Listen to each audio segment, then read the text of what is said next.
سلامونه ملګرو، امید لرم چې روغه جوړ به یې. نن د فروری د میاشتې 21 نیټه ده او تاسو ته معلومه وي د فروری د میاشتې په 21 نیټه باندې په ګرده نړۍ کې د مورنو ژبو نړیواله ورځ لمانځل کیږي. دا ورځ اخر ولې لمانځل کیږي؟ د دې تاریخي پس منظر څه دی او د مورنو ژبو اهمیت څه دی، ارزښت څه دی؟ نو نن به موږ په دې باندې خبرې کوو. لومړی به زه پیل کوم د مورنو ژبو د تاریخي پس منظر نه.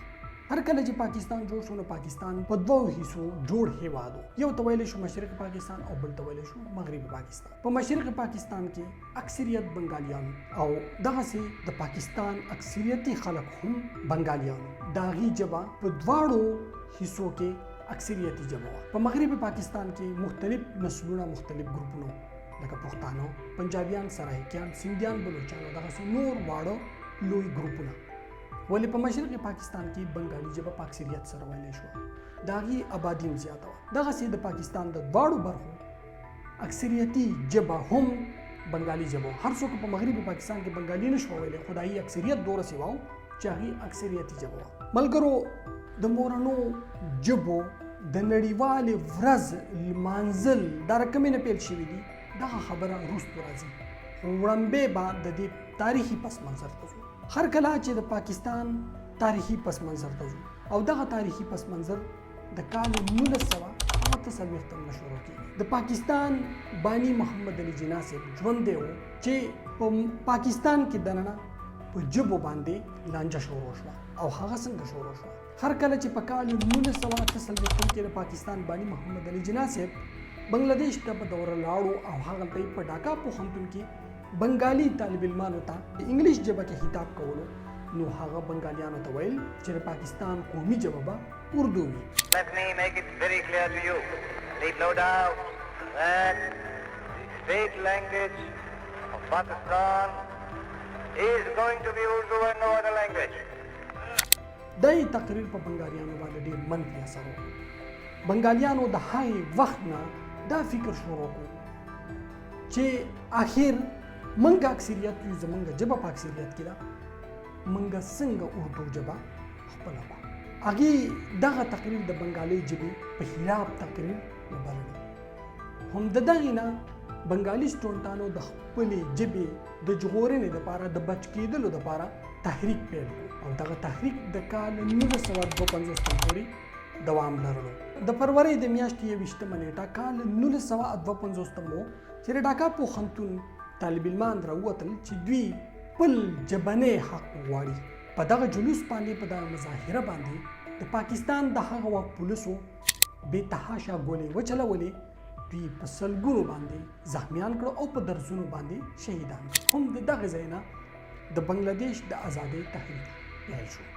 او بیا موږ ولیدله چې په کال 1991 کې بنګلاديش د نړۍ په نقشه باندې یو نوی هیواد منځته راغی. دا ورځ په هر کال کې بنګالیان د فروری د میاشتې په 21 نیټه باندې لمانځي.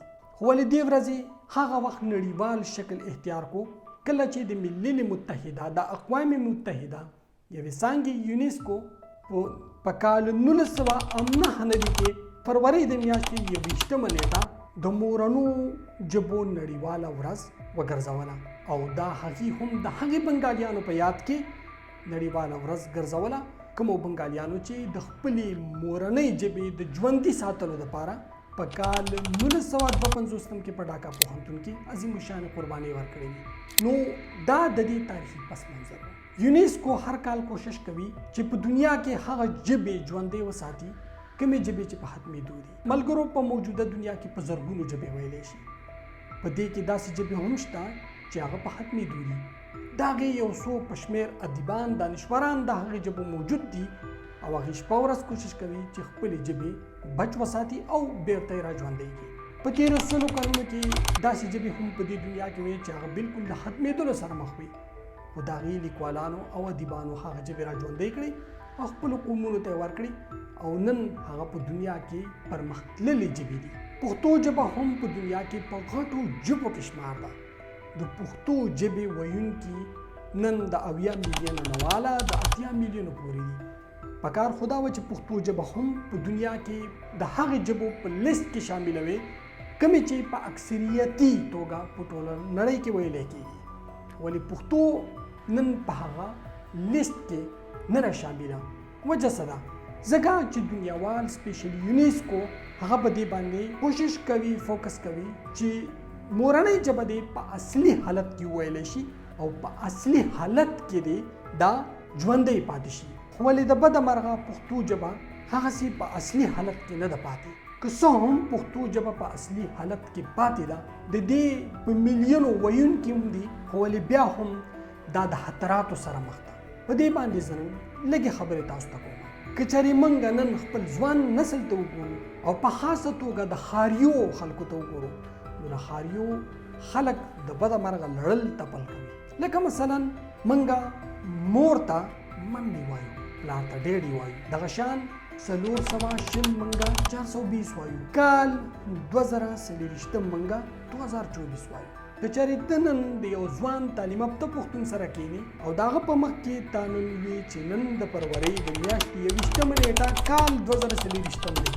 نو شاید دی بې پوه هم نه شي پښتو ژبه دومره د زوال سره مخ ده حتی پښتو ژبه په میلیونو ویونکي هم لري تاسو په خپلو کورونو کې دا اندازه ولګوئ چې زموږ په کورونو کې هم پښتو بدل ویل شي څنګه ویلی شي که چېرې ستاسو په کورونو کې ستاسو نیا وي او هغه د 80 کالو وي او ته په خپله د 10 یا د 15 کالو په منځ کې نو ستا په ژبه کې او د هغې په ژبه کې به د ځمکې اسمان فرق حتی هغه به تعلیم یافته هم نه وي د هغې به تعلیم هم نه وي د هغې به د پښتو په ادب باندې سر هم نه وي خلاص ولې بیا به هم د هغې ژبه ستانه فیور وي ملګرو موږ ته خدای پاک داسې ژبه راکړې ده چې په هغې کې د هر شي دپاره محسوس توری دی داسې مثال به تاسو ته د دنیا په یوه ژبه کې هم میلاولی شي لکه مثلا په دنیا کې زیات اوښان پالونکي ساتونکي عربیان دي خو عربی سړی چې کله اوښ کېنوي نو د اوښ د کېناستلو دپاره د اوښ د کېنولو دپاره د هغه سره محسوس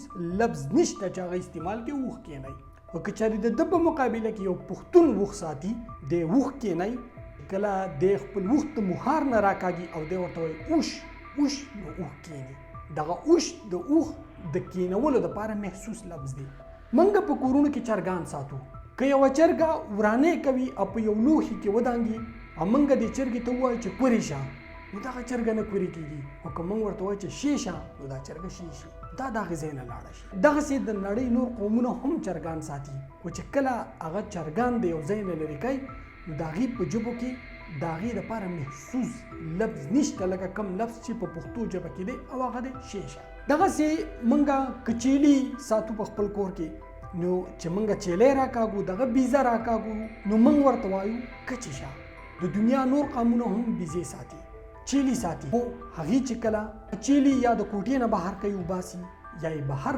سر له وباسي ورشو ته یې وباسي د هغې په ژبو کې د دې لپاره محسوس لفظ نشته لکه په پښتو کې چې څنګه موجود دی کچیشه دغه شان خر چې موږ روانو نو موږ ورته خرېشه یعنی پښتو دومره مکمل ژبه ده د دې مثال د دنیا په یوه ژبه کې هم نه میلاویږي ولې بیا هم د بده مرغه پښتو د لړلو تپلو سره مخ ده او موږ ها کار قصدن کوو لکه مثلا موږ به دې تعلیم یافته ځوانانو ته پام وکړو چې دا تعلیم یافته ځوانان پښتو څنګه وایي دلته د وی ایم ډپارټمنټ سټوډنټ یم and ما نن خپل پټ جرمن and څه شی دی تقریبا 3.5 months ته لکه دې ډېر زیات سنسټیو 3.5 months ته موږ په اسانه پښتو کې دا ولې نه وایو چې 3.5 میاشت عمر دی ردی سپي تاسو به دا خوره کې اورېدلي چې دا پښتو ژبه 100% وایي او دا انګلیش څنګه وایي او انګلیش په کوم طرز وایي حتی هغه انګلیش هم برابر نه وایي ټیک نه وایي اخر دا تسهیک دا مذاق دا ټوکه موږ په خپله ژبه پورې ولې کوو که بویلډ چکن شو روټۍ شوه ایګ شو کیما شوه او دې نه علاوه رایس لکه اول زه دغه فوډ ورکوم ها لکه فرض کا موږ ایک ته هګۍ وایو هګۍ ورته وایو چاولو ته موږ وریجې وایو نو څنګه به وي آیا ایک زموږ د پښتو ژبې لفظ دی یا چاولې زموږ د پښتو ژبې لفظ دی اخر موږ خپله ژبه په خپل لاس په خپله ولې واجبو نور دنیاوال لګیا دي خپله ژبې را ژوندۍ کوي کوششونه کوي شپه ورځ چې خپلې ژبې را ژوندۍ کړي خپلې ژبې دنیاوالو ته وښیي خپلې ژبې په اصلي شکلونو کې وایي او موږ راځو خپل ژبه په تبر وخو خپل ژبه په خپل لاس په خپل وجبو اخر دا کار منګه ولې کوم. ها اوس راځي چې دا بل ورور واورو چې دا بل ورور څنګه پښتو ژبه وایي. او پېښور نه بلانګ کوم دا زما سره پرشین یو کټ دی. پېښور نه بلانګ کوم. پېښور د اردو او فارسی ژبې لفظ دی. ها دا ملګری وایي د پېښور نه بلانګ کوم. ته دا ولې نه وایي چې زه د پېښور څخه یم. ها اوس په دې ملګرو کې راځي چې یو بل ملګری واورو. دا صاحب پی ایچ ډي سکالر دی. د پی ایچ ډي سکالر دا حال دی چې خپله پښتو ژبه هم نشي ویلی. راځئ چې دی واورو چې دا پی ایچ ډي سکالر صاحب څه وایي. پېښور یونیورسټۍ کې د پی ایچ ډي سکالر یم. د ما چې ځان سره دا نن پیټس راوستي دي دا د کورس ساتلی شوي دي او دا ډېر ډوسایلز دي. د دې نوم چې دی ټایسن دی. د دې بریډ چې دی کوکیجن شیپرډ دی. دا د سنټرل ایشین کوکیجین شیپرډ. کوکیجین شیپرډ تاسو پیژنئ. حتی د پی ایچ ډي سکالر صاحب کوکیزین هم نه پیژني. دا کوکیجین نه دی کوکازین دی. کوکاز تاسو پیژنئ. د کوکاز د قفقاز د کوهقاب سپی د کوهقاب په علاقه کې د کوهقاب په غرونو کې ملګرو رنګ سپی موجود دی چې هغې ته ویلی شي په انګلیشي ژبه کې کوکیزین شیپرډ. دغه سپی اکثر شیشانیان د چچنیا خلک او د داغستان خلک په خپلو کورونو کې ساتي. کوکاز کوم علاقې ته ویلی شي. کوکاز د کومې سلسله چې د جارجیا نه د داغستانه پورې او د چچنیا پورې رسیدا د هغه دنګو غرونو سلسله ده کوم د چې موږ په پښتو کې کوهقاب وایو یا په عربۍ کې دې ته ویلی شي قفقاز. تاسو به دا شعر شاید اورېدلی د ساحل صاحب وایي د کوهقاب دیوان بلا دی زورور منمه. د کوهقاب دیوان بلا دی زورور منمه. پښتونه عشقه ترېنه خپل جانان په زور راوړه. دا زمونږ د پی ایچ ډي سکالر صاحب حال دی چې هغه د کوهقاب په ځای باندې کوکاز وایي او کوکاز کوکیز ته کوکشیجین وایي. څه ورته وایي څه بلا ورته وایي. تاسو په دې ویډیو کې اورېدلی. راځئ چې د دې په مخ کې باندې دا نور هم دی 7 ایئرز ایج دی او څه نارمل چې تاسو د ډاګ فوډ وي د نورو ډاګز یا د ډاګ سپیشیز نو هغه د دې 7 ایئرز ایج دی. موږ په اسانه پښتو کې دا ول نه وایو چې د دې عمر د عمر 9 کاله دی. ها اوس راځئ چې دا بله خوراکۍ واورو چې دا بله خوراکۍ څه وایي. فرست سیمسټر کې یم بټ زه برډز لو. بټ څه شی دی. بټ په پښتو کې نینو ورتولو ته نینې چې پکې وراتېږي هغې ته بټ وایي. نینې چې پکې خلک وراتوي بټ وایي بیا. او تاسو د بټ دپاره چې دی په خپله پښتو ژبه کې ولې ستاسو سره لفظ نشته خو کلیکین وایي هم ټیک دی.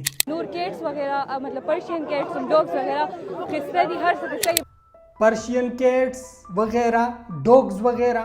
پرشین کیٹس یعنی ایرانی پیشو منګه ولې نه وایو. ډاگز وغیرہ سپیان سپی اسانه پښتو کې ولې نه وایو. دا زمونږ د ژبې حال دی ملګرو. زما مطلب بالکل هرګز نه دی چې زه د دا خلک ورټم یا د ردي سپکاوی وکړم. بالکل نه. د دې په باره کې شاید ما سخت الفاظ په خپل ویډیو کې کارولي. زما مطلب دا نه دی چې زه څوک شرمنده کړم زه څوک وشرموم یا زه څوک ورټم. بالکل نه. دا زمونږ درانو خویندې وروڼه دي. موږ د دې قدر کوو احترام یې کوو خو ولې بیا هم د دې په اړه باندې که ما سخت الفاظ کارولي وي نو دغه سخت الفاظ کارول په دې معنی دي چې د دې حوصلې موږ ماتې کړو. د دې حوصلې موږ ماتې کړو او موږ خپلې پښتو ژبې ته راوبلو چې اخر دا دومره مکمل ژبه کومه چې موږ ته زموږ د مشرانو نه پاتې شوې هغه موږ ولې ختمو. دغه ویډیو په تاسو کتلی په دې کې د پیشوګانو د سپو خبره کېږي. دا هغه خلک دی چې بهر راوځي هغه پښتانه دي چې بهر راوځي نو دی بیا چې سپي ته ډاګ وایي پیشو ته کیټ وایي هغو ته بیا ایګز وایي. نو دا خو د نورو ژبو الفاظ دي. موږ دا کار ولې کوو. باید موږ د دې خلکو د داسې ملګرو د داسې خلکو حوصلې موږ ماتې کړو. د دې موږ حوصله افزایي ونکړو. دې خپلې مکمل ژبې ته راوبلو. دا ملګري دا خویندې دا وروڼه په خپلو کورونو کې پیشوګان او سپي ساتي. دې نه پوښتنه وکئ چې ټیک ته ته ډاګ پیژنې خو سپی نه پیژنې خو ته ماته دا ووایه چې دغه ډاګ ته ته کورې شوې په انګلیش کې نو څنګه به وایي. دغې پیشو ته ته کیټ وایي. ته پیشو نه پیژنې خو دغه پیشو چې ته پشې کې لرې کې د ځان نه نو دې ته په انګلیش کې څه وایي. ماته یو لفظ را پیدا کړئ چې د دغې سپي د کورې کولو دپاره او د دغې پیشو د پشي کولو دپاره په نورو ژبو کې کارولی کېږي. نو داسې بالکل مه کوئ. اوس راځم د ژبو اهمیت ته، د ژبو ارزښت ته راځم چې ژبې په دې ماډرن په دې جدید دنیا کې څومره اهمیت لري. د مورنو ژبو په اهمیت باندې خبره کوم. په موجوده دنیا کې یهودیان 100 میلیونه تعداد لري او د دغې 100 میلیونو تعداد باوجود هغوی د دنیا سیاست هم کنټرولوي، د دنیا اقتصاد هم کنټرولوي او د دنیا په معاشیاتو باندې هم دایي قبضه ده. دغه خلک په دنیا کې چنګ ونګ پروت وو، پاشلي شوي وو. څوک په یمن کې وو، څوک په ایتوپیا کې وو، څوک په روس کې وو، څوک په مشرقي یورپ کې وو، څوک په مغربي یورپ کې وو، څوک په امریکا کې وو او څوک په شمالي افریقا کې. د دې خلکو مختلفې ژبې وي. کم یهودیان چې په شمالي افریقا کې په الجیریا، تونس، مراکش کې پاتې کېدل، نو هغې خلکو د هغې ځای یا بربریق یا امازیغ ژبه ویله. کم یهودیان چې په یمن کې پاتې کېدل هغې عربي ویله. کم یهودیان چې دغسې په شام او عراق کې وو، په فلسطین کې وو، نو ډېر کم یهودیانو چې هغې ارامک ژبه او هیبرو ژبه ویله، خو اکثریتي یهودیانو عربي ژبه ویله. دغسې د مشرقي یورپ یهودیانو یدیش او روسي ژبه ویله. د تورات قدیم ژبه وه، د یهودیانو د رابطې ژبه نه وه. یعنې د نن نه 1.5 سل کاله پخوا هیبرو ژبه په فلسطین کې په مخصوصو علاقو کې قدیم یهودیانو ویله. د دې تعداد د 10,000 نه واله د 15,000 پورې. خو کم اکثریتي یهودیان چې په بهر دنیا کې اوسېدل، نو هغې د هغې علاقو ژبې ویلې په کمو علاقو کې چې هغې ژوند کوو د هغې خلکو ژبې ویلې. لکه مثلا په یمن کې هغې عربي ویله او په روس کې هغې یدیش یا روسي ژبه ویله. کله چې د یهودیانو د یو وطن جوړولو خیال منځ ته د 20مې پېړۍ په لومړي سر کې راغی او جیوش کانګرس جوړ شو، نو هغې وړاندې کوشش کولو چې موږ د یهودیانو د رابطې ژبه جوړه کړو، د ټولې دنیا د یو بل سره تړلی وساتي. دا خیال د 20مې پېړۍ په لومړي سر کې پیل کېږي. یو یهودي چې د هغه نوم بن یهودا، دی د بیلاروس پیدا و. بیلاروس په هغه وخت کې د روس برخه وه. کال 1859 کې په بیلاروس کې پیدا شوی. کله چې هغه د 20 کالو شو، یعنې کال 1888 و، چې هغه پیرس فرانس ته لاړو چې هلته کې نور تعلیم حاصل کړي. بن یهودا یدیش او روسي ژبه ویله. یدیش د هغه مورنۍ ژبه وه. په پیرس کې هغه د یو یهودي سره میلاو شو چې دغه یهودي راغلی و د فلسطین نه. دغه یهودي هیبرو ژبه ویله. لکه څرنګه چې تاسو ته ما ووی چې په دغه زمانه کې د هیبرو ژبې ویونکي په فلسطین کې موجود وو چې د دې تعداد 100,000 و. په مقابل کې په نورو دنیا کې په میلیونو یهودیان وو او هغې ته هیبرو ژبه نه وتله. هیبرو ژبه په دغه وخت کې صرف د قدیم تورات ژبه پاتې شوې وه، نه د مواصلاتو لپاره کارېدله او نه د رابطې لپاره. هر کله چې بن یهودا د دغه یهودي سره میلاو شو، نو دوی چې د یو بل سره خپله پیژنګلنه کوله، نو دواړو ته د یو بل ژبې نه ورتلې. د هغې وخت نه د بن یهودا ذهن ته، ماغزو ته دا خیال راغی چې موږ ته یو داسې ژبه پکار ده چې موږ د هغې ژبې په ذریعه باندې د ګردې نړۍ یهودیان د یو بل سره رابطه وساتو. نو هغه په لومړي ځل دنیا ته ماډرن هیبرو ژبه راوړه. د کال 1921 خبره ده چې هیبرو ژبه یهودیانو په ټوله دنیا کې خپله کړې وه. حتی د روس یدیش یهودیانو او د یمن عربي یهودیانو د یو بل سره رابطه په هیبرو ژبه کې قایمه کړه. هم د دې وخت نه هغې کوشش کولو چې وړاندې موږ خپله ژبه ژوندۍ وساتلو، خپله ژبې ته پرمختګ او ترقي ورکړو، د ټولې دنیا د ګردې نړۍ یهودیان په خپله ژبه کې یو بل پوه کړو، نو بیا به موږ خپل وطن وروستو جوړو. موږ به په دنیا کې خلک یو مضبوط قوم جوړېږو تر کومې پورې چې موږ خپله ژبه نه وي ژوندۍ کړې. هغه ژبه کومه ژبه چې د نن نه 3.5 کاله مخکې بني اسرائیل ویله، کومه ژبه چې 3.5 کاله پخوا د تورات ژبه وه، هغه ژبه هغې ژوندۍ کړه او د 21مې پېړۍ په لومړي سر کې هغې په اکثریتي توګه باندې خپله کړله. نن هغه هیبرو ژبه د اسرائیلو دفتري ژبه ده. نن که یو یهودي په امریکا کې پیدا دی، خو د کوشش دا وي چې د هیبرو ژبه یاده کړي. که یو يهودي په روس کې پیدا دی د د مورنۍ ژبه یدیش ده خو د دویم کوشش دا وي چې د هیبرو ژبه یاده کړي. نو د دې نه موږ د مورنو ژبو په ارزښت باندې پوهېدلی شو چې ژبه یوازې د قومونو د رابطې د قومونو د بیرته ژوندي کولو نوم نه دی بلکې د وطنونو د جوړولو نوم هم دی.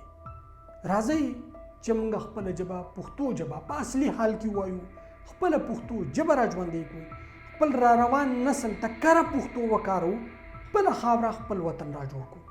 تر کومې پورې چې موږ خپله ژبه را ژوندۍ کړې نه موږ خپله ژبه په صحیح توګه ویلې نه وي نو تر هغې پورې موږ ترقي او پرمختګ نشو کولی. که چېرې موږ د دنیا ماډرن جدید قومونو ته وګورو لکه مثلا فرانسویان به وایو، که یو امریکنی موبایل جوړ کړي نو دغه موبایل ته موږ په پښتو ژبه کې هم موبایل وایو، خو ولې فرانسویان هغې ته موبایل نه وایي. موبایل جوړ کړی امریکایانو وي خو فرانسویانو پې خپل نوم ایښودی وي یا ناټل یا پختابل. نو ضروري ده چې امریکایان یو شی ایجاد کړي موږ هغې له په پښتو کې نوم هم ایجاد کړو. ضروري دا ده چې موږ پښتو په خپل هغه اصلي شکل کې وساتو کومه پښتو چې موږ ته د خپلو نیکونو نه پاتې شوې ده. ځکه د انسان پیژنګلو چې وړاندې کېږي نو هغه د ژبې نه کېږي. کله چې د انسان د یو شخص یا د یو فرد ذاتي پیژنګلنه نه وي نو د قومي پیژنګلنې سوال هم نه پیدا کېږي چې په قومي توګه د دنیا وپېژني. همدغه وجه ده چې پښتو په میلیونو ویونکي لري خو بیا هم په هغه نړیوال لیست کې نه ده شامل په کوم کې چې هغه پکار ده. ملګرو راځئ چې نن نه پس دا لوز وکړو، دا واده وکړو چې موږ به خپله ژبه ژوندۍ ساتو او موږ به خپله ژبه په صحیح توګه باندې کارو او صحیح الفاظ به په صحیح توګه باندې کارو او را روان نسل ته به یې ښایو. د خدای په